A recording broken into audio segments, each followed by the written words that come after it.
Of course, Zita has a proper breakdown of how these groups look like. Zita, please, Zita, break it down for us if you can hear me. Thank you so much, Swila. Harambee Stars has been placed in Group F of the 2026 FIFA World Cup African qualifiers. Will fight for the only direct spot in the group against Ivory Coast, Gabon, Gambia, Burundi and Seychelles, as you have said. Kenya finished third in Group E of the 2022 CAF qualifiers for World Cup, their last competitive international engagement before the FIFA suspension was enforced back in May.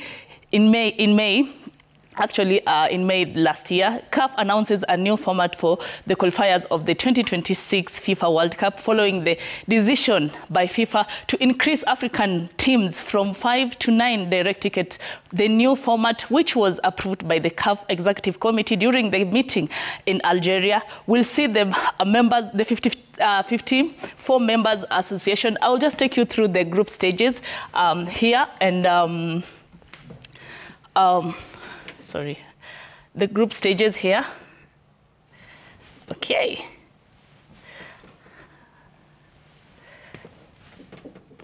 Still. As we sort of that technical hitch, probably we'll come back home and look at the rise of Kakamega Homeboys.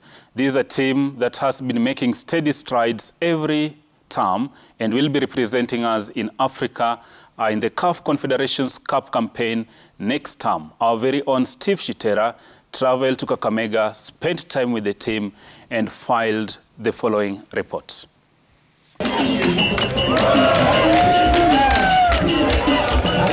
Kakamega Homeboys are still in cloud 9 after securing their first ever silverware.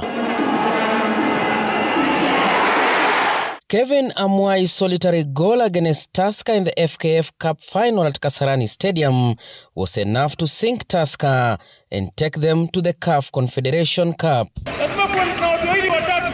Abana Beingo, as they are known in Kakamega, will immediately move into camp to prepare for the upcoming CAF Confederation Cup, and they say they are braced for the task ahead. Ni history tumeweka Kakamega kuingia katika historia ya kucheza CAF. Kwenda kucheza CAF ni opportunity ambayo mimi nimeitamani sana kwa career yangu, na at least it may happen because mimi I believe in myself. Najua some labda people wanaweza kuwa nasema this is the end of Mudavadi, but I believe labda this is the stepping stone of my career, because I am looking forward at least mimi sitaki kumalizia career yangu tu Homeboys ama Kenya peke yake. Maybe unaweza cheza game moja hiyo ya CAF na ndio hivyo ulienda. Kwa saa hizi kwa kushinda kikombe hiki nafikiria kwangu imekuwa ni kama moral booster kwa wachezaji wangu, kwa mashabiki na kwa community yote ya Kakamega Homeboys, kwa sababu hiki klabu tangu kianze seasons karibu 3 zilizopita tumekuwa tunafanya vizuri kwa ligi, tumekuwa tukikompete vizuri na tumekuwa tunafikia karibu kilele, na tulikuwa tunakaribia sana kuchukua ligi kuu, na imekuwa tu ni ile mechi 2-3 za mwisho unapata maybe tumepoteza. According to the club chairman Cleophas Shimanyula, the club has met all the CAF club licensing rules and it's all systems go. Kakamega Starlets ambayo hata umeona juzi imemaliza nambari 1 katika hiyo ligi, imepanda National Super League ambayo ni timu yetu yote na watoto wadogo. Hii mambo tu kwanza sasa hivi. Unajua hii vitu tunakwambia tulikuwa tumechora. Kakamega Homeboys ndio ilikuwa ya kwanza kupata ile license ya CAF, kuonesha kwamba tumefuata kila kitu, tumepitisha kila kitu iko sawa. Kakamega Homeboys, who have enjoyed sponsorship in the FKF Premier League since 2020, will have no hitch in their preparation for the continental assignment. Unajua ukiingia jikoni ni lazima uwe tayari kusikia joto ya jikoni. Hiyo tumejipanga, tuko tayari kabisa. Kila wakati kuna audit. Mzungu anakuja akifanya audit yake hata anashangaa kwa sababu anatupatia 20 million, sisi tumetumia 57 million ama 50 million. So kwa ukweli ni kwamba tunahitaji masponsor. Mimi naomba sponsor yote wenye wako mahali wakuja ungane na hii timu ya Kakamega Homeboys. Pesa zao zatumiwa vizuri, na mtu kama mimi ni professor ya mathematics. Kiangalia mambo ya mishahara inafika kwa wakati. Hata hiyo winner pop honors inafika kwa wakati, ambapo imekuwa ni motivation sana. Their patron, who is also Kakamega Governor Fernandez Baraza, promising to boost their morale. Kwa wao kupeleka jina la Kakamega nje inatupa nafasi bora ya watu wengi kutaka kujua Kakamega hii ni wapi, waje na wakija hapa tutaweza kuvuna kama watalii. Na mimi kama shabiki number 1 wa Homeboys pia nitakuwa natembea na nyinyi kwa zile international matches.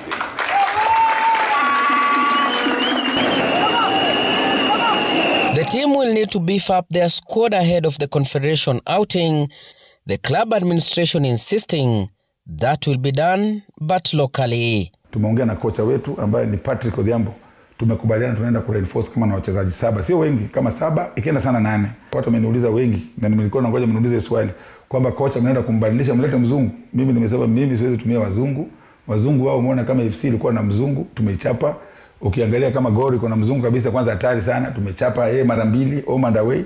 So kwangu mimi nimesema kwamba lazima tupromote talanta ya Kenya hapa, Waafrika wetu wa hapa. Na watu wasifikiri ni rahisi tunaenda kule na tutolewe haraka.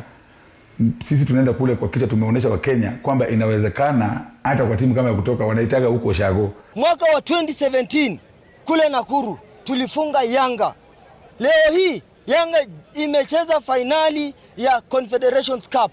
Inamaanisha timu iliyokuwa nzuri Kakamega Homeboyz iliyopiga Yanga ni nzuri zaidi kuperform katika mashindano ya CAF Federations. And as they train their eyes in conquering Africa, they will look at the missed Kenya Premier League goal with the hope of going one step better in the new campaign, challenging for the Kenya Premier League title and leaving a mark in the CAF Confederation Cup.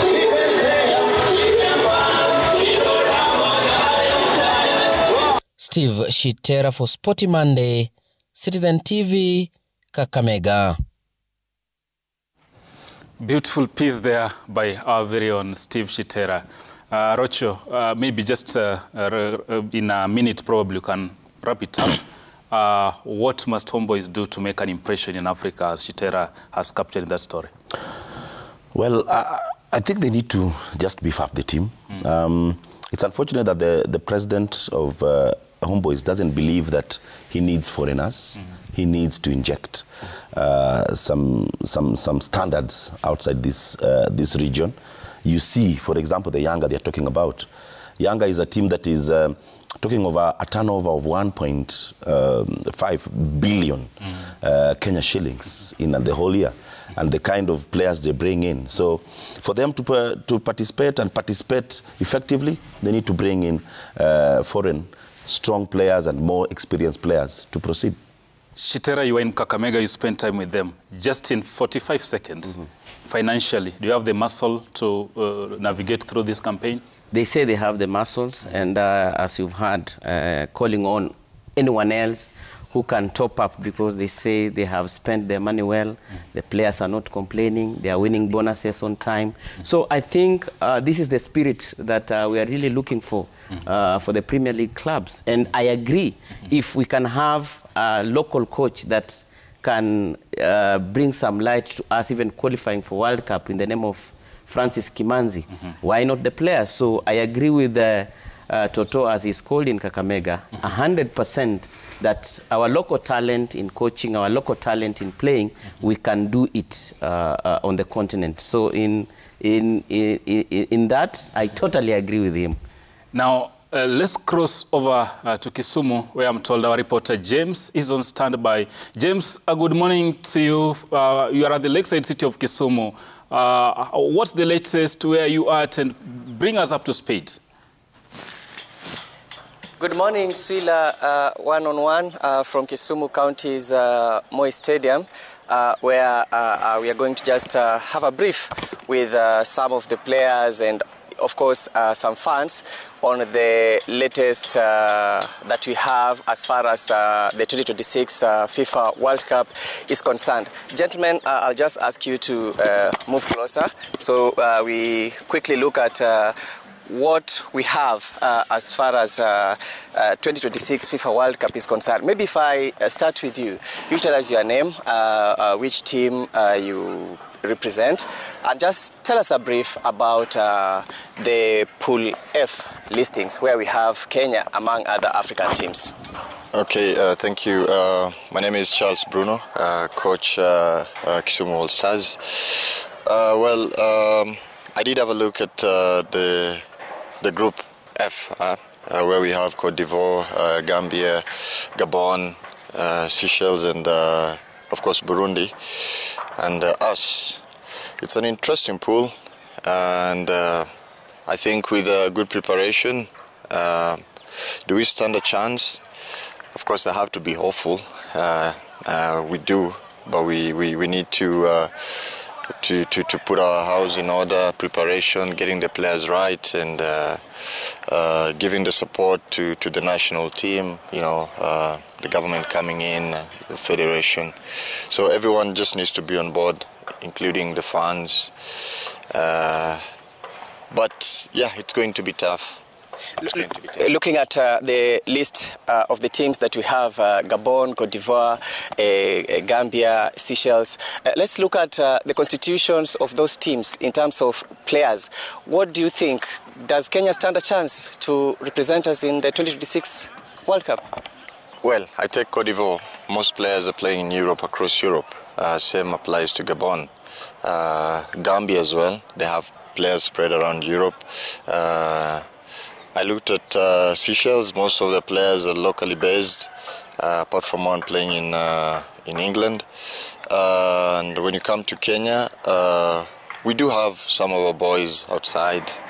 The most important thing I can say is the boys who are outside, it's important that they get on playing time. It's important. And also our local league, we have to make it competitive and get the players ready.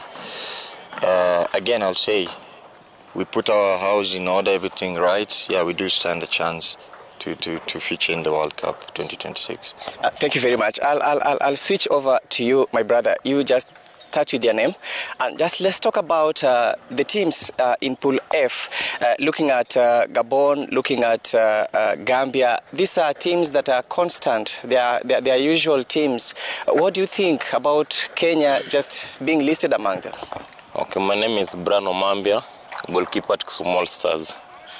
To me, Group F, it is a tricky group, but not a difficult group. I believe proper planning, we have a chance to qualify for our World Cup. There are only two teams that may be tricky to us. For me, I take Ivory Coast and Gambia. Last 5 games of Gabon has been difficult for them. I believe Gabon to Kenya is 50-50 affair. So the only two teams that may be difficult for us is Ivory Coast and Gambia. Proper planning, we have a chance to qualify for our World Cup. Let's talk about proper planning. What kind of proper planning are we looking for in terms of support from the government and even the fan base? What do you think? What do you have to say? Maybe I'll start by my names. My names are Ben Basole, the CEO of Kisumu All Stars. I want to say that about the proper planning, the government needs to put some, pump in some cash to the national team so that we can prepare well. And again, in terms of the challenges that we normally have as Kenya, is about the selection of the national team. I think with a good selection of the national team, which is done fairly and it is done based on the performance of the players, we shall be able to qualify for the World Cups. Thank you very much. Suila, that is what is latest from Kisumu County's Moi Stadium. This is football. Anything is possible. With proper planning, as you've just heard, Kenya could get a chance to represent, to play in the 2026 FIFA World Cup. Suila, I'm back to you.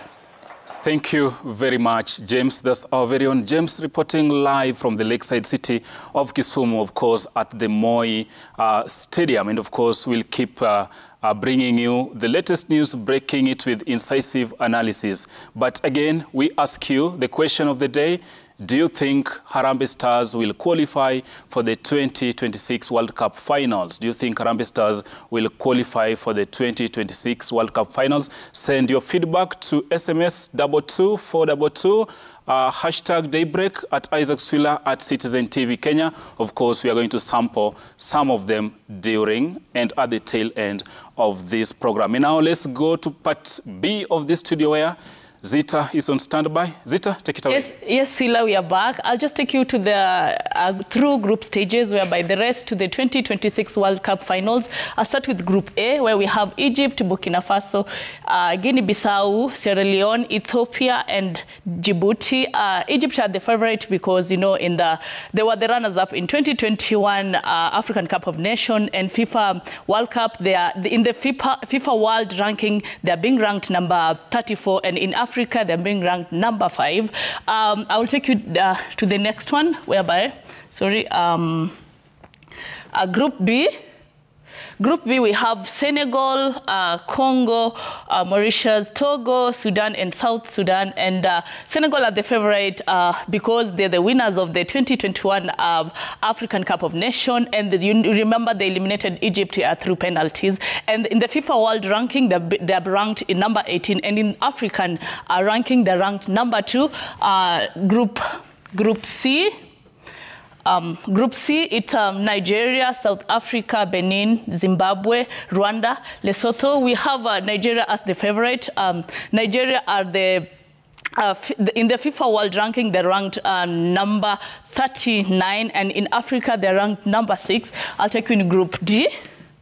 Group D, we have Cameroon, Cape Verde, Angola, Libya, Eswatini, and Mauritius. In the FIFA, Cameroon are the favorite because in the FIFA World ranking, they're ranked number 42, and in Africa, they're ranked number 7. And in Group E, we have Morocco, Zambia, Congo, Tanzania, Niger, and Eritrea. In this group, Morocco are the favorite. You remember Morocco, they finished the 4th place in the World Cup 2022. And again, by defeating the best teams in the world. And again, in the FIFA ranking in the world, they're ranked number 13. And in Africa, they're ranked the 1st in Africa. And then let's go to Group F. That is where Kenya is. Cote d'Ivoire, Gabon, Kenya, Gambia, Burundi, and Seychelles. As you said, the only team that has been in the World Cup is that is Cote d'Ivoire, that is Ivory Coast. The other teams, that is Gabon, Kenya, Gambia, Burundi, Seychelles, we've never participated in the World Cup. So we have a chance on doing this, and Cote d'Ivoire are the favorite because in 2024, they participated in the World Cup, and in the FIFA ranking, world ranking, they're ranked number 51, and in Africa, they're ranked number 9.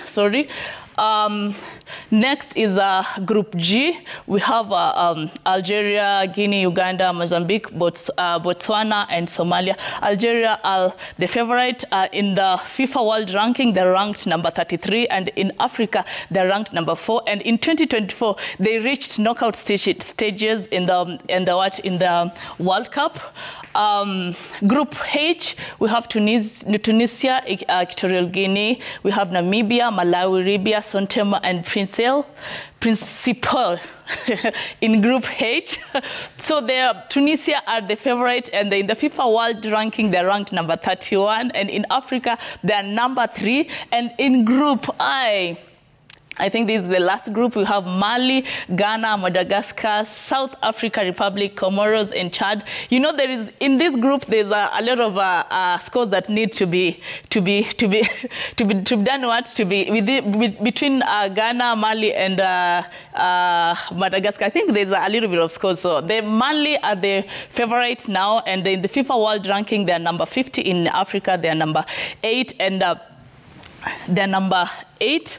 So the CAF draw took place in Cote d'Ivoire, that is Ivory Coast. 54 African nationals will compete for the available 9 allocated spots for African. As Sula said, if you are number 1, let me put it in Kiswahili. Ukiwa number moja kwa kila group, you have a ticket, automatically ticket to participate in the World Cup. 9 group winners will automatically qualify for the 2026 World Cup. The winner of the CAF playoffs tournament will play in the FIFA playoff tournament to potentially be part of the 10th African nation. Qualification campaigns begins on 13th November 2023. I think the 2026 World Cup finals to have 48 teams. The rules were changed in, I think, recently in May, from 32 teams to 48 teams. 2026 World Cup to be hosted by 3 countries, that is USA, Canada, and Mexico. Back to you, Swila, in the studio. Thank you, Zita, of course, breaking it down there, giving us the graphics and all the analysis regarding the 2026 World Cup. So we'll be on top of this story. And of course, if you need all the details, Sporty Monday is the place to be. And next, we go to the World Rugby Trophy. And of course, our very own national under-20 side, Chipu, began their campaign off to a sluggish note, falling to Samoa at the weekend. And this gonna continue in the next 3 or 4 weeks. We'll be hosting this tournament. And of course, we have in studio one of our guests to help break this down for us. And we hope Chipo can recover from that to post some impressive performances. Welcome to studio, Mr. Ian Mugambi. Very warm welcome to you, Mr. Ian. Probably let's begin by giving us the picture. We are hosting the World Under-20 Trophy. Mr. Mugambi, so far, paint a picture for us after day 1 or the first round of matches. Thank you very much. Day 1 was interesting. Obviously, Chipu losing to Samoa. They ended the match strongly, so there's some positives to pick. Spain, for me, were the surprise result of the game, winning by over 50 in their match. Scotland also really turned up for the game, so there's all to play for heading into match 2 on Thursday. And talking of this tournament, Mr. Mugambi, we have all the big guns in town, but of course, the aspect of publicity and marketing, not many Kenyans really know about this tournament. Probably, what are you guys doing to bring the crowd to the stadium to cheer Chipo and also to have a lot of crowd behind these teams? We've tried to make the gate charges very friendly, 300 for general admission, free entry for children in school kids in uniform, 1,000 for the VIP. We've ramped up our campaigns on social media, print. Members of the Fourth Estate have been very helpful, so we're trying to get everyone in. It's a carnival atmosphere at the stadium. We had the Isikuti dancers in. We had a lot of entertainment, so full day of action from 10 to 4. 10 to 4, full day of action. But again, paint for us the general picture in Kenyan rugby, because we are talking of Chipo, the junior under-20 side. But look at the national side. Shujaa, we are struggling. We've been relegated from the World Series. Probably, how are we using this tournament probably to build on the national 15 sides and even the 7 side Shujaa? I think with a new board led by Chairman Sasha Mutai, the focus moves to creating pathways. There's a gap where we lose players once they're done with high school before they move to club rugby, and the under-20 trophy fits right in there. It's the Tier 2 of the World Cup at that age grade, so it's a World Cup in its own right. What you're trying to do is make sure that these boys are exposed to playing at the highest stage very early, and once they transition up to the substantive 15-side Simbas, they have that experience and will help us make a substantive push for the 15s World Cup. Key to note as well, the World Under-20 Championship just ended in South Africa. Winner from this tournament would move up into that position. You have all the big boys in Scotland, Samoa, Uruguay. It's the same teams playing in the substantive World Cup. So if we get it right with this team, qualification is just but a few days away. But again, Mugambi is staying with you. Yes. We are talking of talent nurturing. Yes. We have the school games which ended a couple of months ago. Again, this week we'll still have more school games. Probably tell us, as a rugby union, as stakeholders in the rugby, what plan do you have of taking this game to school games, identifying talent, ensuring they come through the ranks, and, of course, offer service to the nation? So KRU has what we call regional development officers, RDOs, who are deployed across the country. Their main focus is to work with the schools, primary and high school, and develop the game of rugby. Rugby has been introduced into the curriculum under PE. I think it's the sport of choice, even illustrated by the Ministry of Education in their book. So what we're trying to do is get rugby players into the game early.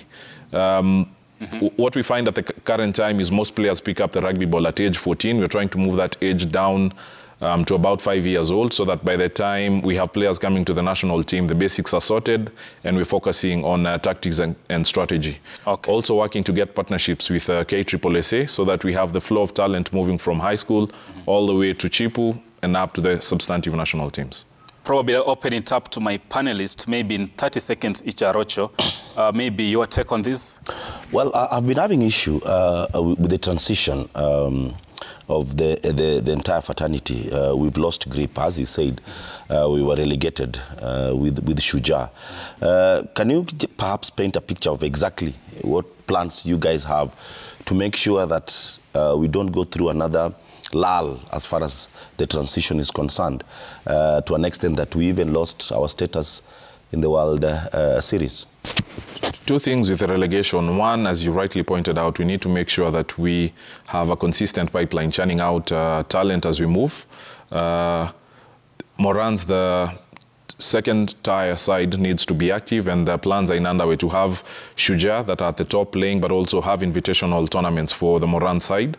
World Rugby also, in trying to make the series competitive, have reduced it down from 16 teams down to 12. So 4 teams have been relegated. We'll move to the top 8 surviving and 8 to 12 moving into the playoff tournament. So with the reduction of the teams, unfortunately, Shujaa were caught in that. But with the reintroduction of Morans, that would be the Chipu age set and the upcoming players, so that they're exposed to the world stage and you don't have players moving directly from the local league into the world stage, will go a long way in bridging that divide.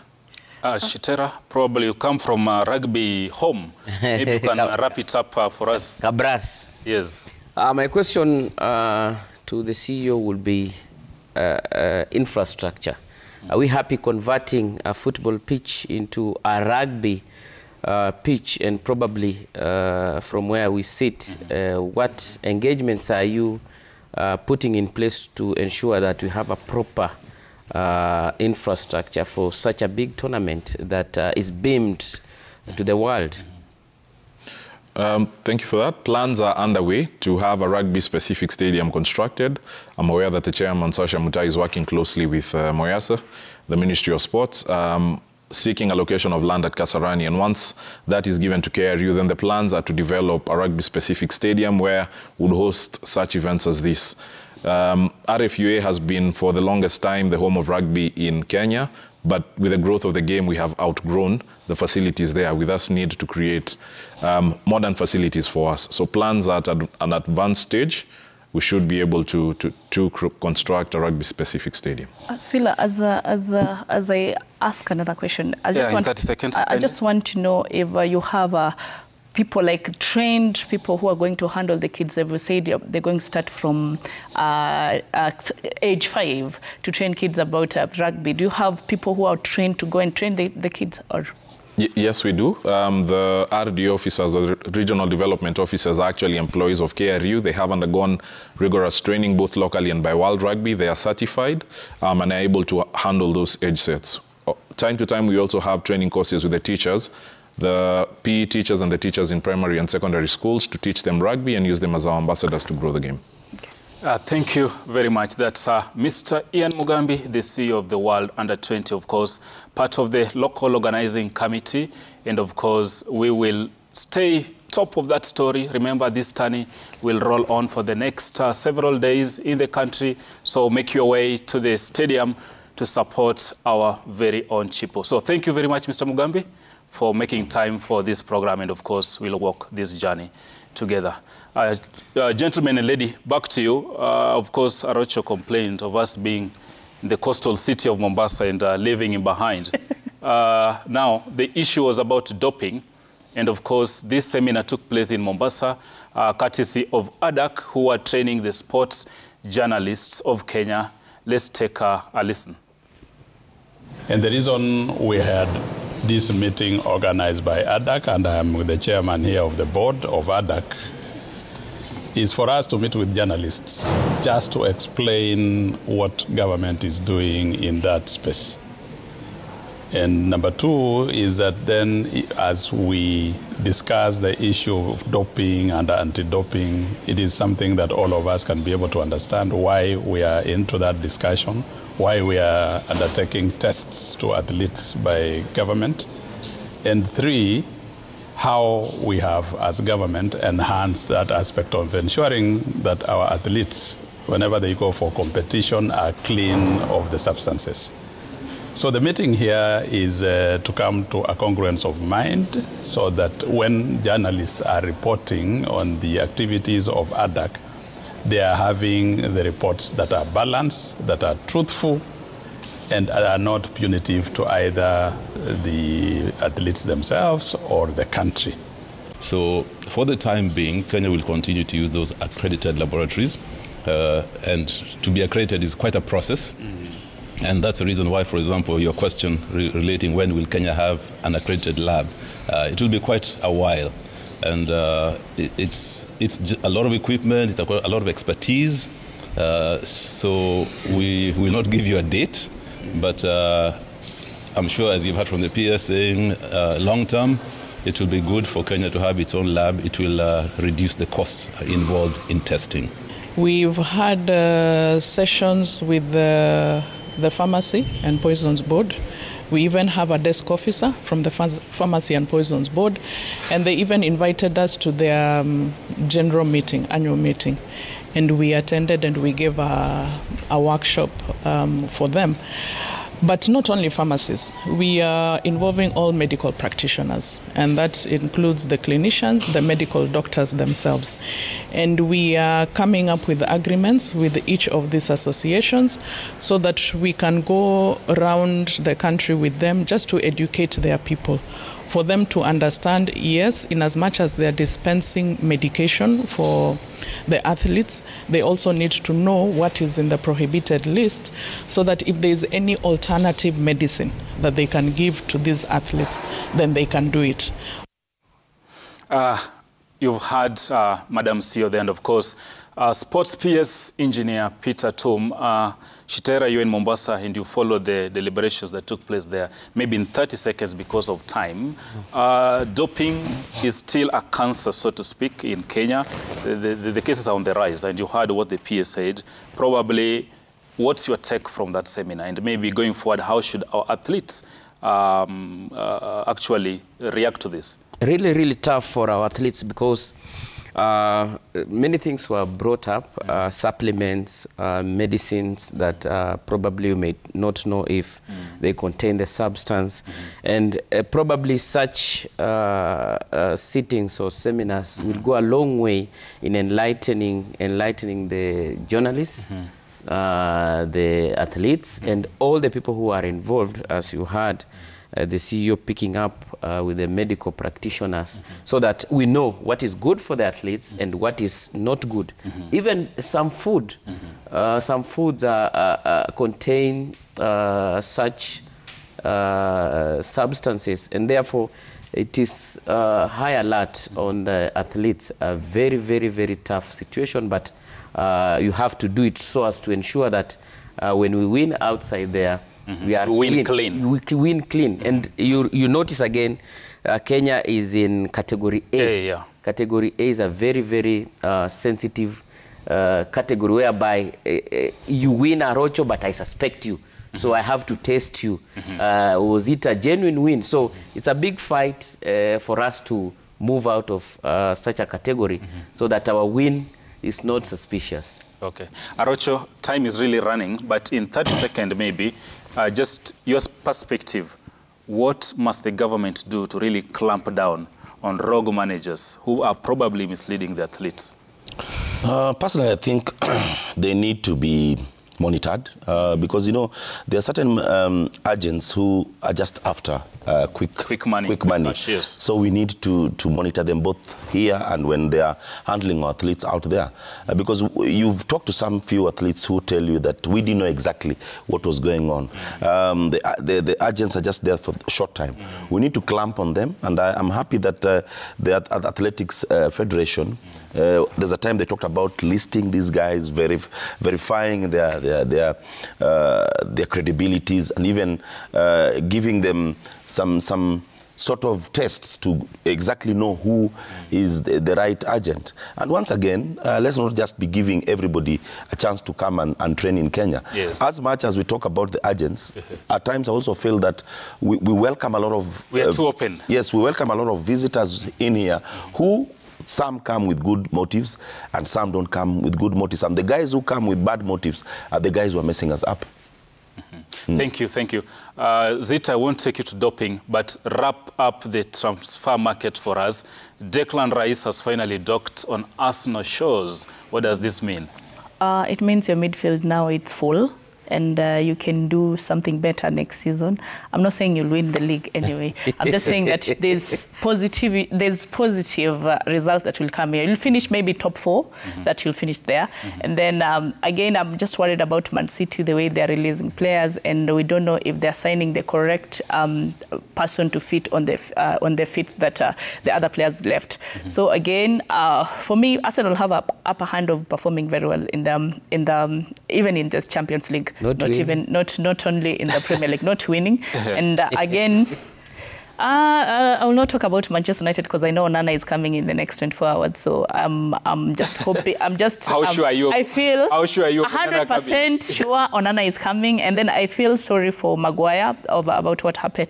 He was stripped of being the captain of Manchester United. You know, it's something that will come hold for 3 years. Yeah, but and actually, anyway. talk of that, Shitera, you were itching to go. Maybe we hear from you, then you can comment probably on the change of armband. I'm wondering why she's not happy about Chelsea, which has really been silent this transfer window. Remember, Chelsea did a lot of business in the January transfer, and they did so much. Players who would have cost something this transfer window, summer transfer.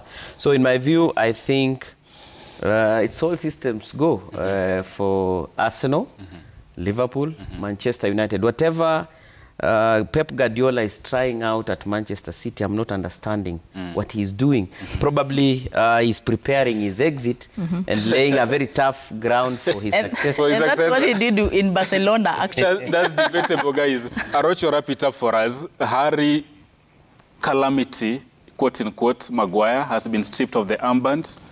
Your take on that? He's quite fortunate. Quite fortunate. Yes, because when he was placed into the market, both sides.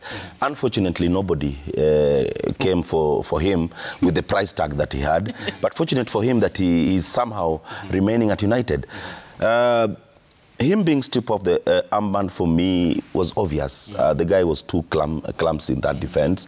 You know, as a leader, you must also give examples. You must be somebody who is competent in what you're given. So he's lucky. Once again, he's lucky that he's still being mentioned at United. He pushed England very far in the World Cup. No, we're not talking about the national team here. Those are two different Actually, I was about to ask the same thing. He plays very well in the international. Harry Maguire, when he dons the white colors of the Three Lions, he's quite calm in the defense. Look at how he played at the World Cup, and you were there. You saw a glimpse of him. He comes to the Red Devils a totally different player. No, I think the tension at the Red Devils is quite immense, and that's why he's not really performing. Because look at Maguire before he came to Manchester United, a perfect defender. And at times when he plays at United so calm, you can see that there's some semblance of good quality in him. But going by his last performance at United, the last 3-4 months, he was not performing well. So you cannot expect him to be the captain. And once again, I'm going to say it, he's so lucky that he's still there. He's so lucky. Probably maybe the pressure is off him now. So we can see a different Maguire. Probably he's gotten a second chance. A second chance. Talking of second chances, right here on Sporty Mind, we also give second chances, of course. You have a right of reply. If you feel probably we've been so hard on you or the panelists, you can reach out to us. And today, we did ask you, do you think Harambee Stars will qualify for the 2026 World Cup finals? Let's sample some of your feedback and what you are saying. On SMS, there goes Nathan Muiru from Kihingo, you're saying yes, Harambee Stars can qualify, and it's all about proper planning, and I believe in philosophy. If you fail to plan, you plan to fail. Bosco Malabo from Mombasa, you say Kenya should first conquer CAF, that's continental football, organize events before salivating on the FIFA match day bonuses. The next, Zita, maybe you can take that? The only way to qualify for the World Cup, proper selection of players and investment in football. Next, Chitera, maybe? Remy from Buruburu. Good morning, citizens of Citizen TV. Honestly, honestly, Stars have all it takes to qualify, but we won't. I was shocked tukipigwa na Mauritanians. It was Mauritius. Mauritius. Yeah. And there goes Kenya haiwezi make, since it's full of corruption. I don't think it'll make alafu atajitumi. Atujitumi. We don't say atuna drive. I move with the Gambia. He's tipping Gambia actually to bag that ticket. And finally, Harambee Stars will qualify for the World Cup if only the below are adhered to. 1, enough money from the government for preparations. 2, we can retain the coach, but he should be backed up by a quality and independent technical bench. We capture that in the commentary. And lastly, you are saying quality team selection. Those are your feedback. Those are your feedback. Thanks for interacting with us. Of course, this show is all about sport and, of course, interacting with you, feeling the pulse of the nation. And, of course, we call a spade in this show. We'll keep the powers that be to account and ensure team selection is above board. Stars get the best training, and of course we have the right players. That's up to the technical bench, but of course we have a right to poke holes and ask questions.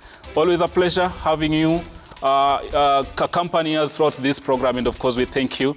My name is Isaac Swila. This is Sporty Monday. Of course, Citizen TV, the leading television network, not just in Kenya, but in East and Central Africa. Let's do this again, same day, same time next week. Bye-bye from us.